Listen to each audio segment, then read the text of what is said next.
Buenas noches, República Dominicana, una nueva entrega de Toque Final. La mejor forma de concluir una semana, lo mejor edificado posible sobre los acontecimientos más importantes del país y del mundo. Bueno, señores, la partida de don Rafael Bello Andino, el asistente, taquígrafo, secretario, ministro del expresidente Balaguer, una de las personas de mayor confianza y mayor cercanía con el doctor Balaguer, pues deja muchas dudas sobre lo que el expresidente planteó en memoria de un cortesano de la era de Trujillo, que había dejado una página en blanco para que quien tenía el encargo de colocar lo que debe pues llenar esa página con una explicación de lo ocurrido con el asesinato de Orlando Martínez, lo hiciera mucho después de que el expresidente pues desapareciera físicamente. Se cumplieron más de 20 años de la muerte de Balaguer, ahora se ha producido la de Bello Andino. Si no era Bello Andino el portador de del contenido para llenar la página en blanco, difícilmente lo haya sido cualquier otra persona.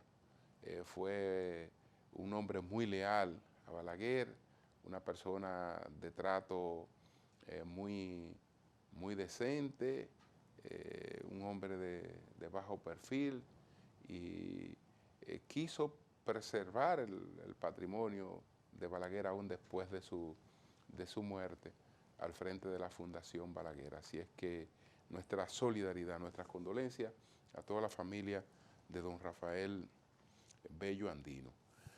Señores, el presidente Luis Abinader estuvo en Bruselas, en la cumbre Unión Europea y los gobiernos de Centroamérica y del Caribe, que están agrupados en el CELAC. Por eso era la reunión, la tercera cumbre CELAC, Unión Europea o Unión Europea CELAC.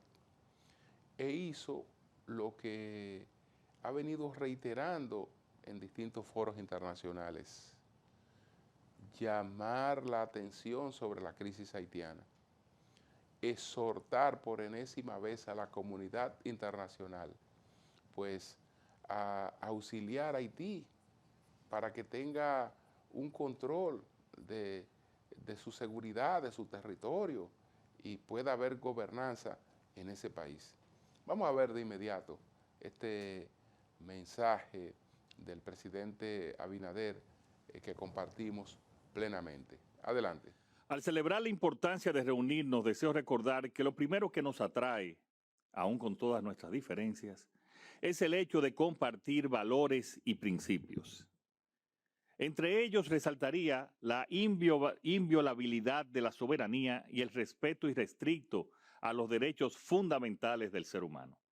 Sin esta guía, como ha demostrado la historia, hubiésemos seguido confrontados dando la espalda al deseo de progreso de nuestros pueblos. La Unión Europea y la Comunidad de Estados Latinoamericanos y Caribeños deben trabajar juntas por un crecimiento sostenible e inclusivo que promueva la igualdad y la cohesión social. Somos socios comerciales y de inversión, y nuestras acciones conjuntas ya cubren una amplia gama de prioridades, como la transición verde y la digital justa, la economía sostenible e inclusiva y el desarrollo humano, incluidas la salud y la educación, así como la investigación, la innovación y desarrollo. Podemos construir sobre una visión común del multilateralismo, sociedades cohesionadas y un compromiso con los objetivos de desarrollo sostenible. La estrecha cooperación continúa entre nuestras regiones y va a contribuir aún más a lograr nuestros compromisos multilaterales compartidos, incluida la Agenda 2030 el Acuerdo de París sobre cambio climático y otros compromisos globales relevantes. Ambas regiones están conectadas por una de las redes más importantes de acuerdos comerciales y de asociaciones bilaterales y regionales del mundo, lo que les ha beneficiado profundamente. Estos acuerdos son un motor clave para el crecimiento y la generación de empleo. Se ha trabajado conjuntamente para preparar una agenda de inversión de Global Gateway que ayude a cerrar la brecha de inversión existente mediante el uso de financiamiento público para aprovechar el capital privado y la inversión para proyectos que cumplen con los estándares.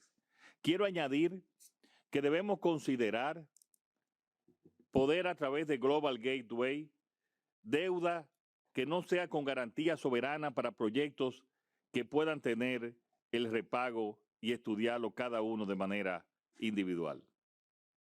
Este diálogo también brinda un espacio para que la Unión Europea y la CELAC aborden abiertamente los temas de finanzas para el desarrollo, reestructuración de la deuda y provisión de liquidez para detener la crisis de un sobreendeudamiento. En tal sentido, es imperativo potenciar los recursos de las facilidades incluidas en el Global Gateway, vinculando los socios regionales como el Banco Interamericano de Desarrollo, la CAF, el BCIE, el CDB, como agencias líderes en el proceso de cofinanciar proyectos junto al Banco Europeo de Inversiones y la Banca Europea, tal como se ha hecho con el Banco Africano de Desarrollo en la Facilidad Africana con la Comisión Europea.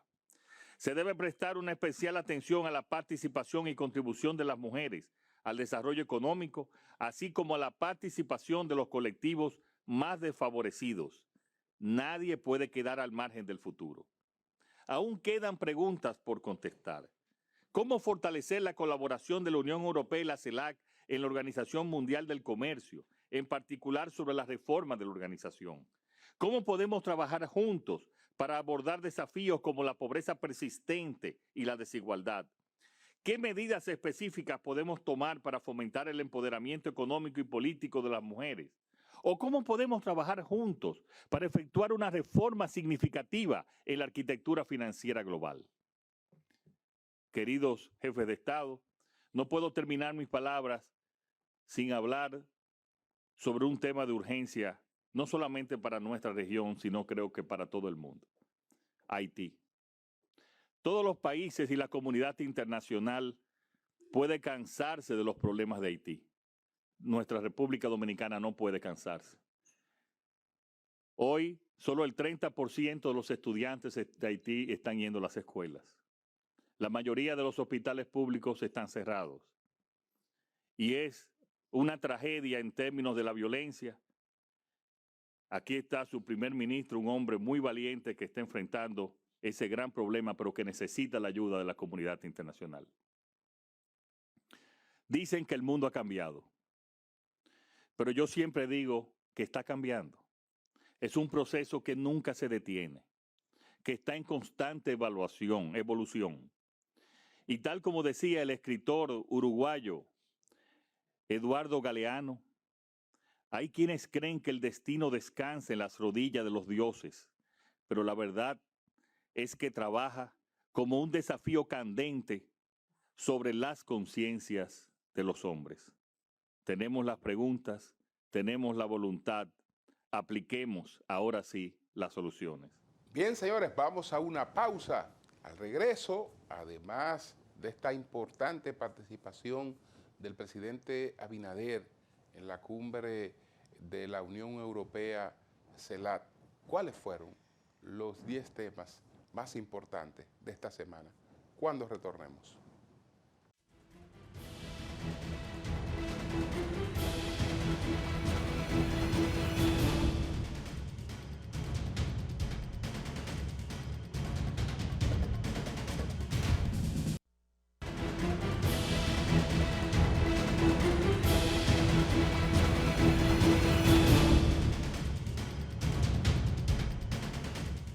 El vicealmirante retirado Félix Alburquerque pues fue condenado a 12 años de prisión por la muerte del comunicador Manuel Tavares Duncan.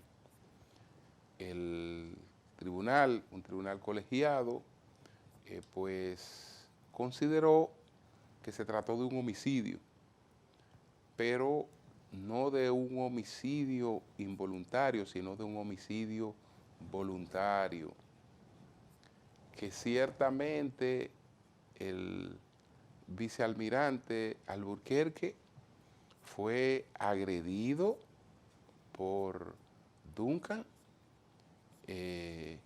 pero que la respuesta del vicealmirante fue desproporcionada con relación a la agresión que recibió. Entonces, esto es un homicidio voluntario. Hay quienes entienden que debió ser condenado por asesinato. Ahí nunca se configuró el asesinato. Estas dos personas no se conocían. Se desarrolló un conflicto en un lugar y ese conflicto desembocó en la muerte de Duncan, porque una persona que fue agredida, que fue humillada, fue y buscó el arma de fuego que había dejado en su vehículo y se dedicó a tratar de ubicar a las personas que lo habían agredido. Y aunque todo no ocurrió de manera instantánea, porque la respuesta no fue instantánea, me agrediste, me golpeaste, saqué una pistola y te maté, sino que dispuso de algún tiempo. Pero ese tiempo no sacaba a esa persona del estado de ira, del estado de impotencia que le había creado pues la situación de la que fue objeto. Y entonces, lamentablemente, termina produciéndose esa tragedia. Yo creo que la sentencia era la sentencia que correspondía en este caso. No el año de prisión que solicitaba su defensa sobre la base de que el homicidio había sido involuntario, bajo la excusa de la provocación, sino que fue un homicidio voluntario, y así ha sido realmente, digamos, tratado con 12 años de prisión. Ahora ambas partes tienen la posibilidad de apelar esta decisión. Señores, vamos a presentar de inmediato los temas más importantes de esta semana. Adelante.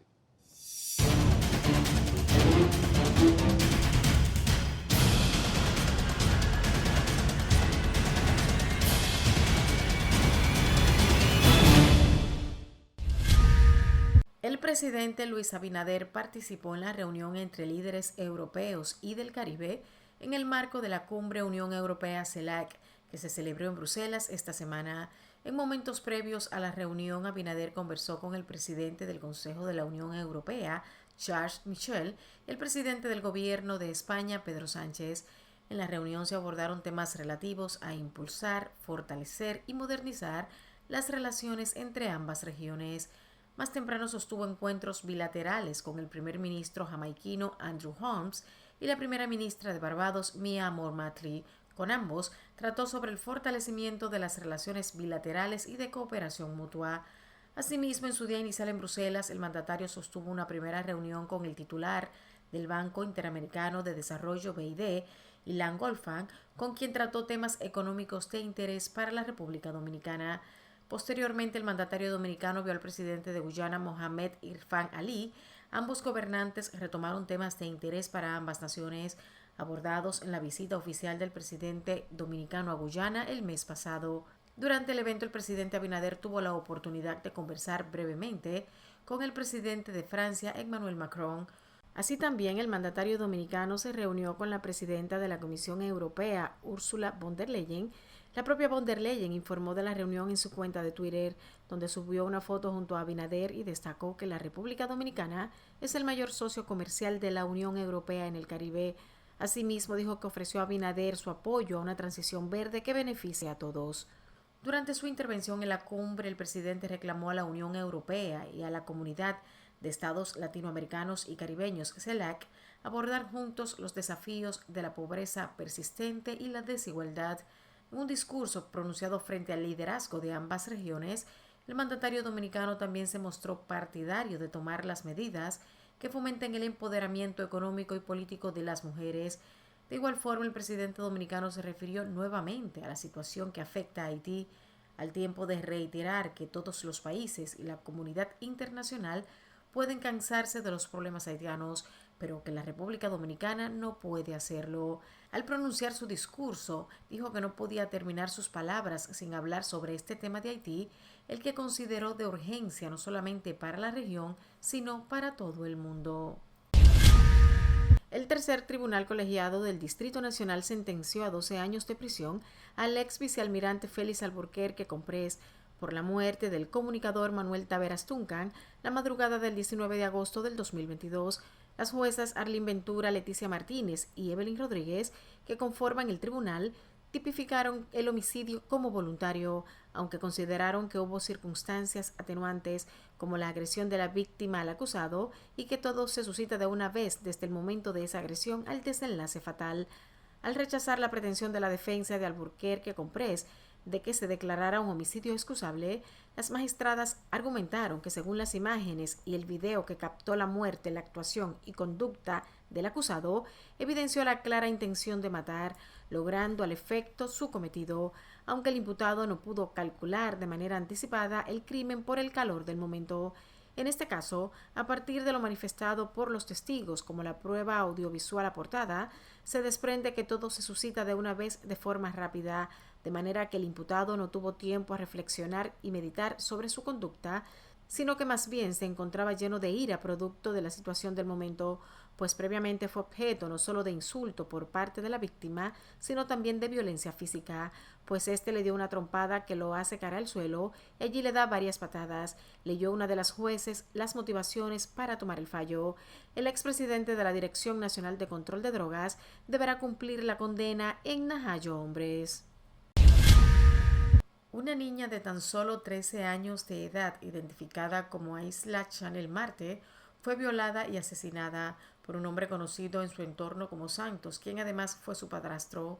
De acuerdo con el testimonio de la madre de la víctima, Nairobi Paniagua, se encontraba separada de Santos, con el que convivió por 6 años desde hacía unos días, y era alrededor del mediodía cuando dejó a la niña en casa, aún durmiendo, con la advertencia de que se levantara pronto de la cama. Sin embargo, al regresar 2 horas después, fue sorprendida por la presencia de Santos en el aposento de su hija, en su cama, con un bote de cloro y una extensión eléctrica en la mano, mientras el cuerpo inerte de la joven se encontraba arropado entre las sábanas.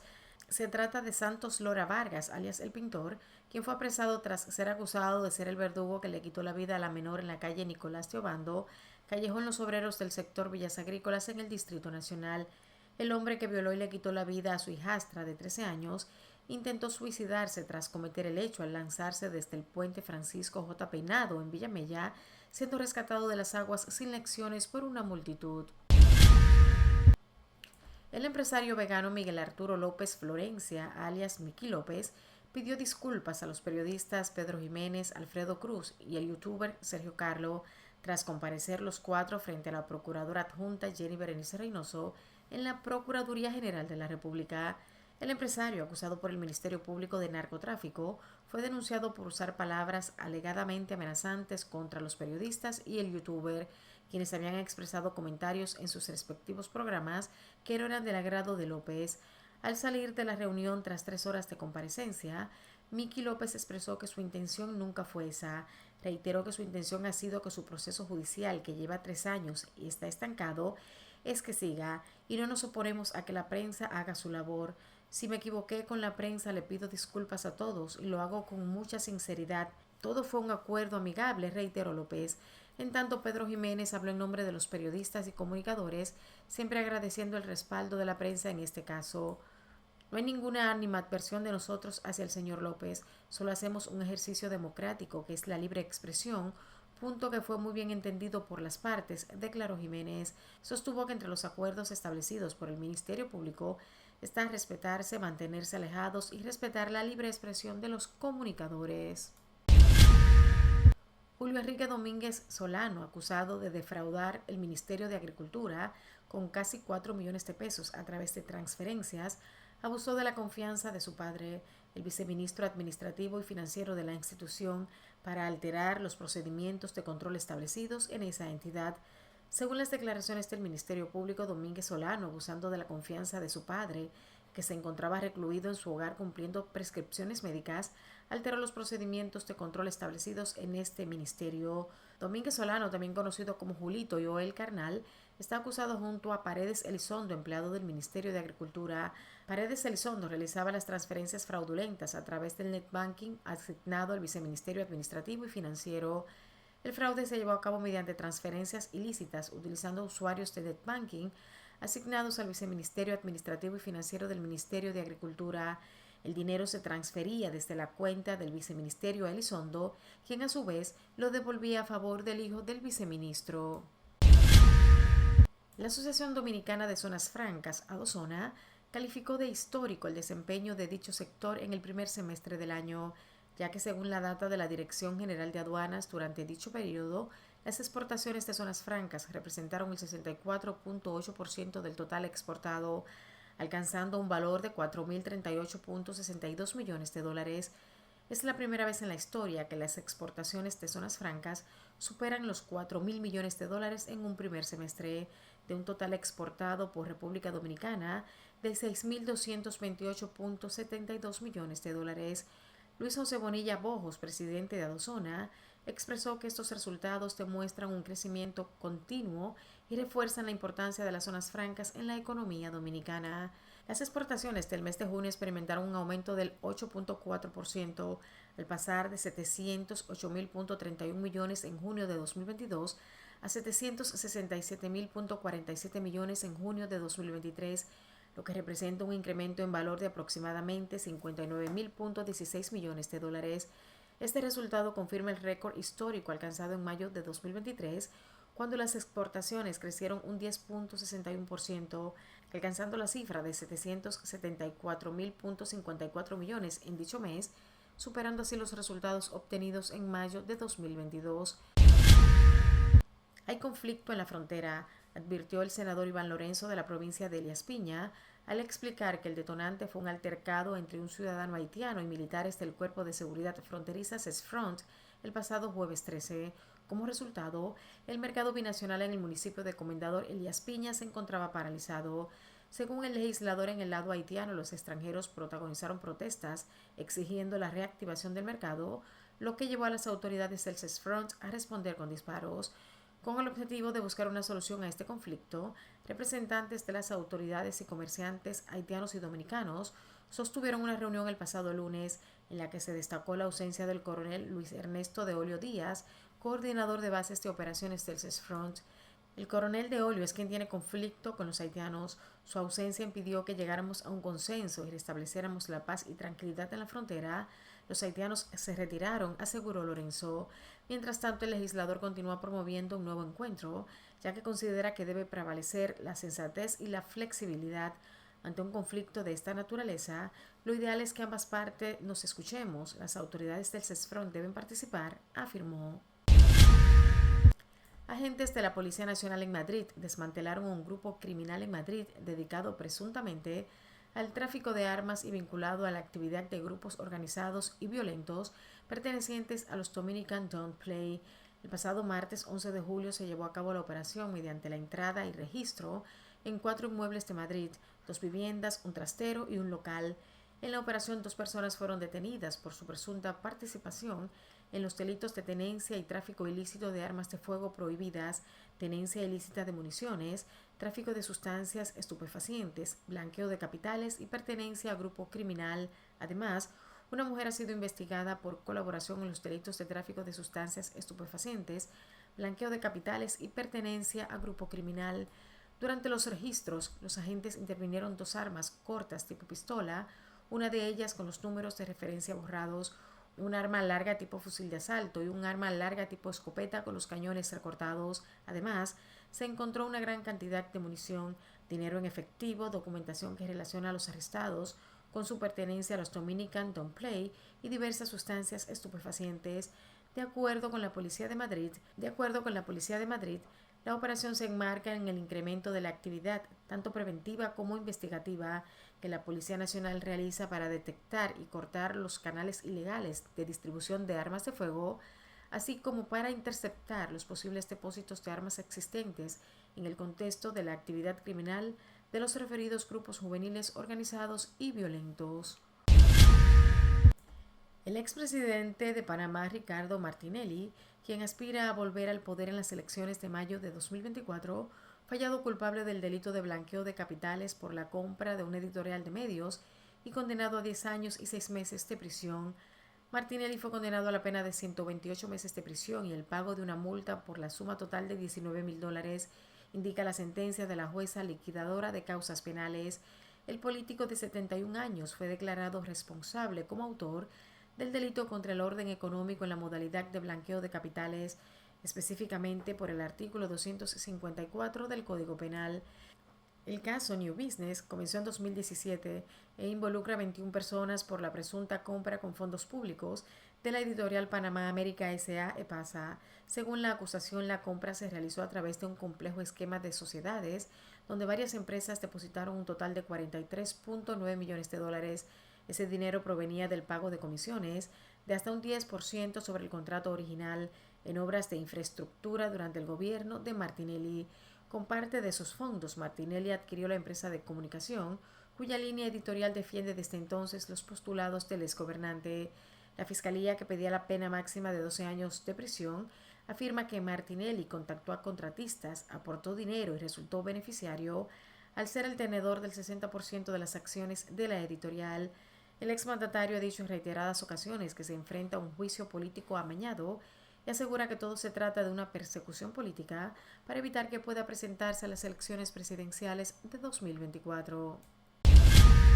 Finalmente, el Programa Mundial de Alimentos de Naciones Unidas anunció que se enfrenta a una escasez de fondos y no podrá ayudar a 100,000 personas en Haití este mes que necesitan ayuda urgentemente. El recorte del 25% se realiza pese a que 4.9 millones de personas, una cantidad récord en el país de casi 11 millones de habitantes, necesitan ayuda para hallar alimentos, indicó la agencia. Estos recortes no podrían llegar en peor momento, cuando los haitianos se enfrentan a una crisis humanitaria de múltiples niveles y sus vidas y medios de subsistencia están alterados por la violencia, la inseguridad, la crisis económica y afectaciones climáticas, dijo Jean-Martin Bauer, director de la Agencia para Haití. La agencia advirtió que su plan de respuesta para Haití solo está financiado en un 16%.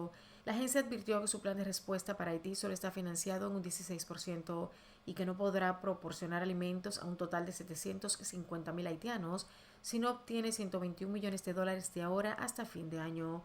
En lo que va de año, el Programa Mundial de Alimentos ha proporcionado comidas calientes a más de 450,000 niños en edad escolar, siendo con frecuencia el único alimento que reciben en todo un día. Per cápita, la cantidad de haitianos que enfrentan inseguridad alimentaria a nivel de emergencia es la segunda más alta del mundo, con casi 5 millones de personas que batallan para comer todos los días, según la agencia. También se espera que más de 115,000 niños menores de 5 años lidien con desnutrición este año, un aumento de 30% en comparación con el año pasado.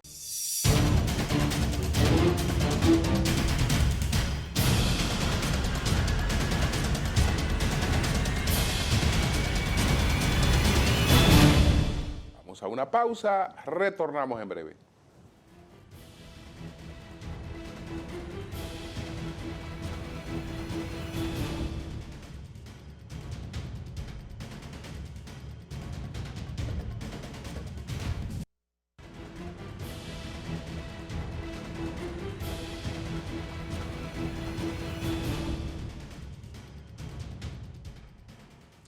Bueno, el tema principal de la cumbre en la que estuvo el presidente, la cumbre entre América Latina y la Unión Europea, el tema principal es la transición energética. Entonces, nosotros estamos abocados, el mundo está abocado a buscar un equilibrio en la generación energética que en estos momentos está basada en combustibles fósiles.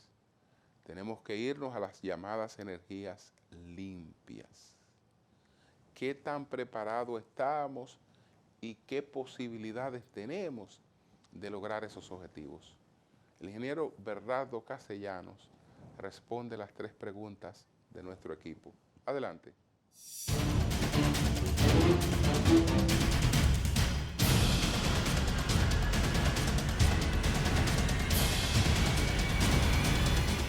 La transición energética fue uno de los principales temas de la tercera cumbre Unión Europea-CELAC. ¿Cómo evalúa el panorama de la energía limpia en República Dominicana y qué posibilidades tiene de ser fundamental en el futuro?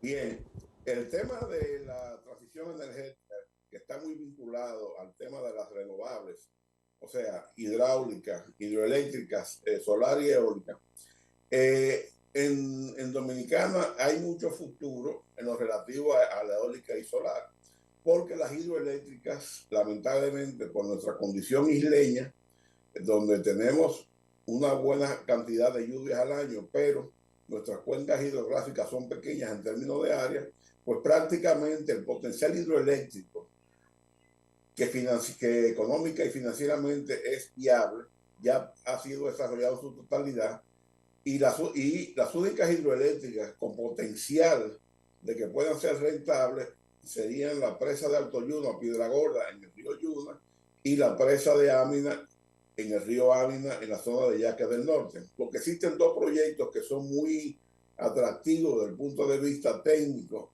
por la alta capacidad de generación que tienen, que es el proyecto Manababo de Jucar Tavera, en el norte, en la zona de Jarabacoa, pero que ha tenido un rechazo casi unánime de esa comunidad, y el otro que es La Placeta, en la zona de San José de la Mata, que es un proyecto similar al de Manabao de Jucar Tavera, porque son trasvases de cuenca para aprovechar los desniveles, pues también tiene un rechazo unánime de la comunidad, además de que en el caso de La Placeta es un proyecto que económicamente y financieramente es inviable por los altos costos, ya que en el 2009 hay una oferta de una empresa brasileña para la construcción, para un proyecto de 87 megavatios, que era en el orden de los 700 millones de dólares. 14 años después, si usted actualiza ese proyecto, serían más de 1.000 millones de dólares.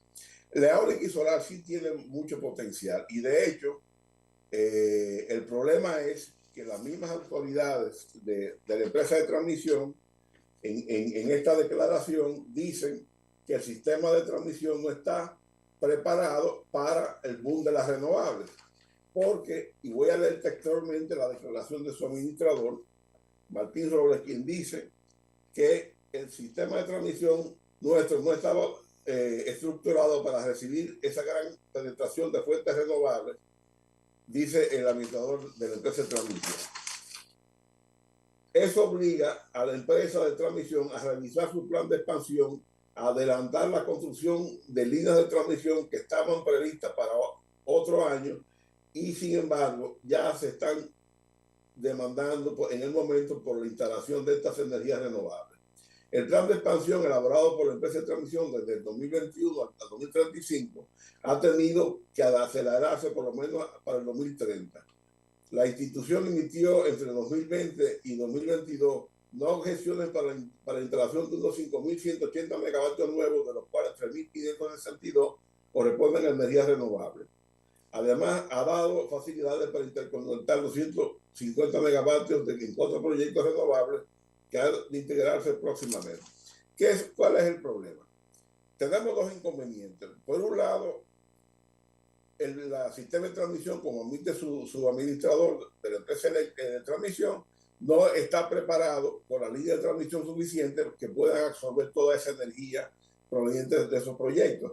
En esta administración, que han dado un impulso a las renovables, para mí se han desbordado porque han autorizado más de 1.000 megavatios de energía renovable, eólica y solar, sin almacenamiento y sin las líneas de transmisión adecuadas, y estamos ante un riesgo potencial de afectar la estabilidad operativa del sistema de transmisión, porque estas energías renovables, eólica y solar, son intermitentes, o sea, fluctúan mucho debido a que el sol puede variar, el viento puede variar superficialmente, y sin almacenamiento hay riesgo de afectación de la parte operativa en términos de regulación de voltaje y de frecuencia, y sin transmisión pues se crean cuellos de botella que entonces su aporte no es tan efectivo porque va a limitar otras plantas que ya están instaladas en el país. Entonces, la clave y el éxito de la transición energética en República Dominicana, donde tenemos una fuente de sol inagotable, va a depender de que las autoridades finalmente establezcan un reglamento y exijan que los proyectos a instalarse nuevos, porque ya hay todo esto que he mencionado ha sido aprobado, se le exija que tengan que tener almacenamiento. Cuando eso se logre, entonces, aunque es evidente que el costo del kilovatio hora del proyecto renovable con almacenamiento va a subir, porque la inversión va a aumentar, porque las baterías no son gratis, hay que gastar alrededor de $1 millón por megavatio instalado en batería para un almacenamiento de 4 horas, pero eso va a permitir que no haya limitaciones en la penetración de la energía renovable en el país, porque con las baterías, con el almacenamiento se garantiza la estabilidad del sistema, y lo otro es la instalación de las líneas de transmisión. Si eso se logra, porque ahora mismo ya no hay posibilidad de aprobar nuevos proyectos por esas dos limitaciones, entonces nosotros sí fácilmente, con el potencial eólico y solar que tiene la nación, podemos alcanzar en un plazo, no sé, de 15, 20 años, quizás menos, una penetración de energía renovable quizás en el orden del 50% de la energía producida anualmente. ¿Son las termoeléctricas de Punta Catalina la última inversión en plantas a carbón que se hagan en el mercado dominicano? ¿Cuál debe ser la matriz de generación que prime en el país? Bueno, definitivamente todo lo indica que ya en el país no se va a instalar más termoeléctricas a carbón. Yo diría termoeléctricas en sentido general. Porque al margen de la política ambiental alrededor del carbón, existe también un tema de costo de inversión. Una termoeléctrica como Punta Catalina, que usa carbón, su costo de inversión es casi 3 veces mayor que una central térmica de ciclo combinado utilizando gas natural. En consecuencia, para un inversionista en un país donde tú tienes que importar el combustible, ya sea carbón, petróleo, gas licuado o gas natural, no tiene sentido invertir en una planta cuyo costo de inversión es 3 veces más que una alternativa térmica como el gas natural en el ciclo combinado, pero que además el tiempo de construcción de una central termoeléctrica es 2 o 3 veces mayor que el tiempo de construcción que se toma un ciclo combinado. Y eso es debido a la tecnología, que mientras el ciclo combinado prácticamente el 80-90% de los costos se controlan en fábrica, porque es básicamente equipamiento. En el caso de la termoeléctrica hay muchos componentes de obra civil local que hace que haya más incertidumbre, por eso dura más tiempo la construcción, y a mayor tiempo de construcción hay riesgo de incremento de costos mayores que en una central de ciclo combinado. ¿Qué es lo que se vislumbra que pudiera ser la combinación del parque energético en la República Dominicana? Además de las renovables, donde el aumento se prevé, si se soluciona el problema de los almacenamientos y de la línea de transmisión, serían eólica y solar, y en la parte de generación térmica, que hoy día es el 80% de la energía que consumimos los dominicanos, o sea, la espina dorsal del sistema, no se puede preseleccionar ninguna tecnología, sino que en base a las licitaciones transparentes y competitivas que organice la Superintendencia de Electricidad, hay que abrir la posibilidad a que haya una competencia real entre tecnologías de generación térmica y haya una competencia real entre combustibles para producir combustibles fósiles, derivados fósiles, para producir electricidad, como sería el gas natural, el gas propano y el petróleo. Entonces, en el momento que se haga la licitación, la tecnología y el combustible que dé el mejor precio, esa sería la opción. A esto hay un futuro promisorio que todavía en el tiempo no es predecible de cuándo estaría disponible en términos comerciales, que es el uso del hidrógeno como combustible, ya sea mezclado con el gas natural o con derivados del petróleo o con el gas propano, para abaratar los costos de producción en teoría y además hacer más amigable, con menos impacto en el medio ambiente, la generación térmica. ¿Visualiza alguna posibilidad de que en el futuro tengamos que apelar a la energía nuclear, como lo está haciendo China y otros países, como única opción para cumplir la agenda de los objetivos de desarrollo sostenible? Bueno, mira, la energía nuclear como opción siempre será una posibilidad. Ahora, el país tiene que tomar la decisión de si a futuro piensa incorporar energía nuclear dentro de la matriz de generación. Pero para eso, y para que el país pueda calificar para poder ser receptor de energía nuclear, tiene que someterse a una serie de estudios de adecuaciones en el sistema eléctrico, sobre todo en el sistema de transmisión, y preparar toda una legislación al respecto y los controles adecuados, porque hoy día el tema nuclear de generación que está vinculado al uranio, y el uranio es un combustible que se utiliza mucho para el tema de la fabricación de armas nucleares, y con el terrorismo que existe a nivel mundial, pues hoy día poder un país como nosotros tener la aprobación internacional de la Agencia Internacional de Energía Atómica para poder instalar una planta nuclear, pues es un proceso que antes de este tema de terrorismo, cuando existía la cortina de hierro y el mundo era bipolar, pues un país que tuviera la decisión de instalar energía nuclear en su territorio, tenía ese proceso, duraba alrededor de 20 a 30 años, en lo que se hacían todas las adecuaciones, los estudios, etcétera.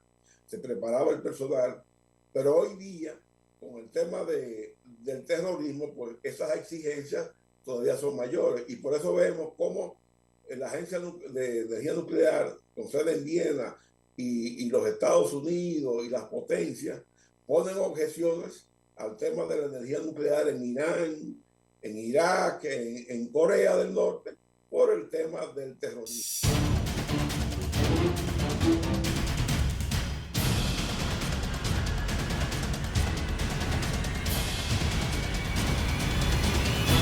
Vamos a una pausa, retornamos en breve.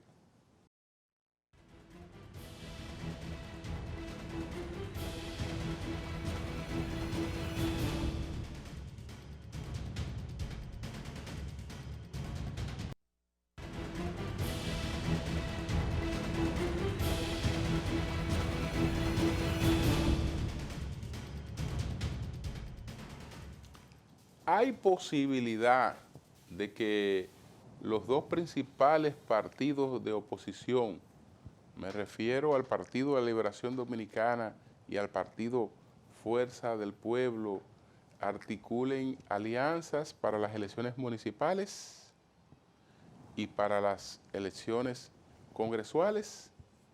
Creo que en ambos casos pueden haber posibilidades de alianza. Pero los líderes de esos partidos se han reunido para tratar esas alianzas. Se ha producido una alianza, una reunión en algún lugar entre Danilo Medina y Leonel Fernández, o entre estas dos figuras y Abel Martínez, hasta ahora eso no se ha producido. No creo que esos líderes estén en el ánimo de efectuar reuniones en estos momentos. Hay equipos de ambos partidos que han estado encargados de ver en qué puntos específicos pueden ponerse de acuerdo. Pero cada uno de esos partidos está en trabajar su fortaleza, en trabajar su propio perfil. Y ellos están muy conscientes de cuánto les afecta, no tener una proyección de sus respectivos candidatos de manera independiente. Incluso el más perjudicado en ese sentido sería el Partido de la Liberación Dominicana. Entonces hay posibilidad de una alianza parcial para el tema de las municipales. No hay ninguna posibilidad de que esos partidos hagan un acuerdo antes de la segunda vuelta. A la primera vuelta de las elecciones presidenciales, esos partidos van a concurrir independientes, porque esos partidos tienen que definir cuál es el que queda en segundo lugar. Y eso solamente se hace participando en las elecciones, porque esos partidos no quieren sucumbir. Y el partido que ha endosado apoyo a otro partido y a otro candidato, sin que sea dentro del esquema obligatorio de una segunda vuelta, pues es un partido que en gran medida se ha anulado. Ahí están las historias del Partido Reformista y del Partido Revolucionario Dominicano. Entonces, no creo que el PLD ni la Fuerza del Pueblo estén animados a repetir esa historia. Pero además hay un elemento importante del que están conscientes.